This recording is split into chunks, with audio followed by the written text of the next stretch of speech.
Well, good morning, my beautiful friends in New Zealand, not Aotearoa. English is the main language here, and we want to make it the main language and keep it the main language. And that's what we're intending to do. And now I'm reading from a book by Adam Plover on the benefits of colonization, and we're talking about Tikanga, Tikanga is Maori law, Maori beliefs, Maori religion, which a group of radical Maori are trying to introduce into New Zealand and make it law. And that would be an absolute disaster. And Gary Judd, KC, King's Counsel, is of the same opinion. So I'm going through some facts about Tikanga. The basis of them wanting to make Tikanga law in New Zealand is that they say, these are the Maori radicals and the retribalists say that prior to 1840, when the treaty was signed, New Zealand had its own, Maori had their own government, and they had their own set of laws, and everything was wonderful, and New Zealand was a Shangri-La, and everything was going really well, and it's all absolute BS. So this is reading from Adam's book. He says there was no government. As Charles Darwin observed in 1835, this is before the treaty. Charles Darwin is the evolution guy. It is, however, incorrect to use the term government where absolutely no such thing exists. Charles Darwin is describing New Zealand. Proper laws are, of course, quite unknown. So Maori had no laws. The only law they actually had was utu, which was revenge, and muru, which is plunder. That was it. And Maori law, Tikanga, had led to absolutely disastrous results for Maori. If you want to go by Tikanga, then between 1800 and 1840, the Maori population was halved, and it was Maori killing Maori. Went from 150,000 down to 75,000. And it was Maori killing Maori, and at the basis of all that was Tikanga, was Maori beliefs and Maori law.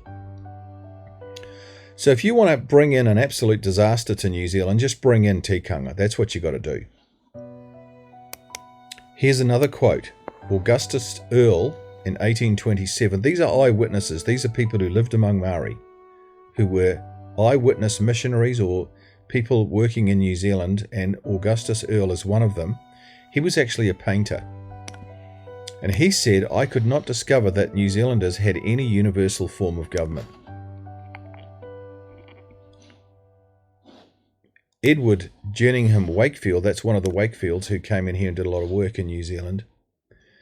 He said, they, the natives, regarded with admiration the peacefulness established by our habits. So he was saying, well, my observation is that Maori actually think it's an amazing thing because the British get on without murdering each other, without plunder and utu and everything. And he says, this is not a bad thing. Without the habits of law and order. And he says, and Maori displayed an almost unhoped for degree of good temper in yielding their assent to the new order of things. They were going, wow, this is pretty cool. Maori were going, mate, you know what? We're just self-annihilating as a race, the Maori race. And, I think it would be great to have British laws here. Why?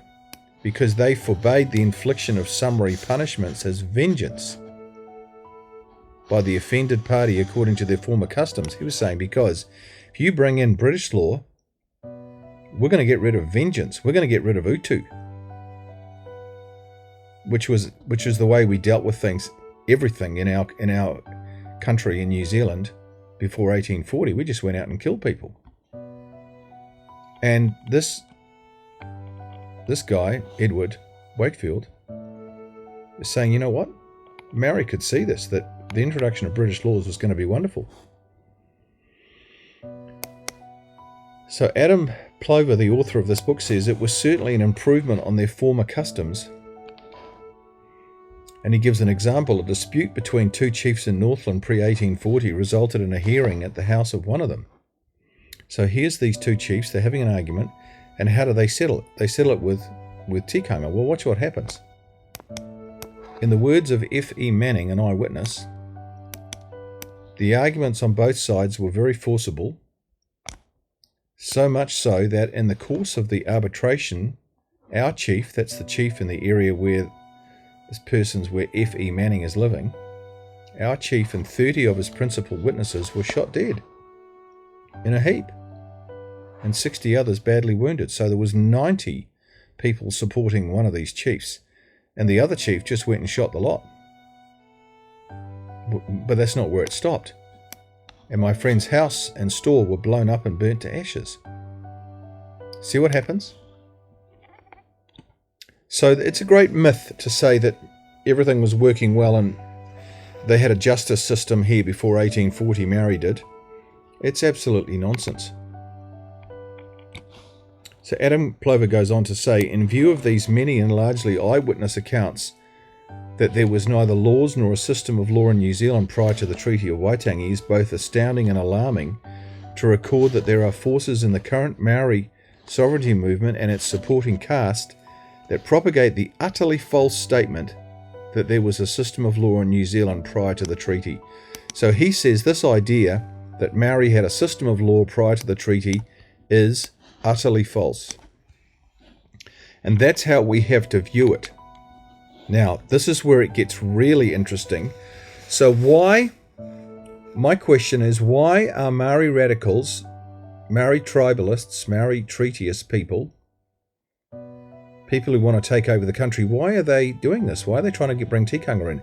Well, what they do is they say that Tikanga is harmless. It's the first law of New Zealand. And what they do is they're presenting it in a wonderful way. Now, I'm just going to Google something here. I'm going to show you. I'm going to Google Tikanga and show you what comes up. So if you click on images in Google, this is really, really interesting. On the right hand side here, there's one from Downer, New Zealand. And if you click on this, watch what comes up. There, look at that. There is a diagram that Downer is a big infrastructure construction company in New Zealand, and they're working with Maori for infrastructure projects. And Maori are presenting Tikanga as a wonderful thing. Look at this. Tikanga, our values. So this is a group of Maori who are working with Downers, and they come along and they say, we want to operate according to Tikanga, and let us tell you what Tikanga is all about. And so we see here, look, we've got integrity. There, we've got integrity on the right-hand side. We've got care and respect on the left-hand side. We've got family and relationships, and we've got excellence. Now, who would argue with any of that? Come on. Nobody. So they are presenting Tikanga in a completely wrong way, in a completely deceitful way, in a way that's completely not true. Why is this? Because they want people to accept Tikanga. They want the New Zealand public, the government, MPs and everybody to accept Tikanga. And then what happens is, as time goes on, if we accept Tikanga, this is how these Maori radicals operate. They get in with the thin end of the wedge. They get Tikanga accepted as law. And then the whole definition of Tikanga changes over time. And when you get to 2040, Tikanga is Maori ruling the country. It has nothing to do, it will have nothing to do with integrity, excellence, care and respect, and family and relationships. It will be about Maori getting control of New Zealand. Now, I recently looked at an article by Jim Bolger, who used to be the Prime Minister, the National Prime Minister, and he pushed a lot of Maori things when he was in as the Prime Minister. And also Doug Graham, who was also in the National Government, and he pushed some Maori things as well. And they were interviewed, and you know what? They were horrified at the way that things have changed from what they thought they were passing and what they thought was good when they were in government. And they were thinking, man, things have moved on and things have absolutely got out of control. And I'll show you a couple of things that I have just got. Look. Jim Bolger says, Co-governance is a feature of the new water management. Here it is, me reading up here. Co-governance is a feature of the new water management laws passed in Parliament last week. That's when Three Waters was passed by Nanaia Mahuta. And the so-called Three Waters reforms, in which regional oversight boards have equal representation of councils and iwi. Jim Bolger says, what I would like from the government is some clarity about the end point. What he's saying is, where is this going? This is not what I thought was happening when I was in government. Well, here's another one. Look at this. Here's another one. This is, Doug Graham says, the concept of partnership has got legs, which it doesn't deserve, said Graham. Nobody has had the courage to argue against it or question it, the logic behind it. He says, so it's got away. And I don't think anybody's explaining what it means or where it takes us. See now, the raison d'etre for the whole thing. Now what both Jim Bolger and Doug Graham say is, you know what? We started with something that we thought was A, but it's ended up being B. It's completely not what we thought was going to happen. And the whole of the Maori radical movement is like that. It's all based on deception and trickery. It's all based on starting with something small and moving on to much, much bigger things that bear absolutely no resemblance to what was promised at the beginning. And if we go back to this diagram with Downer, the construction company, that's what they're peddling as what tikanga means. Now, I've just shown you from our history studies, this is not what tikanga is. Absolutely it wasn't in early New Zealand history, and this is what they want to introduce. So we're all being conned.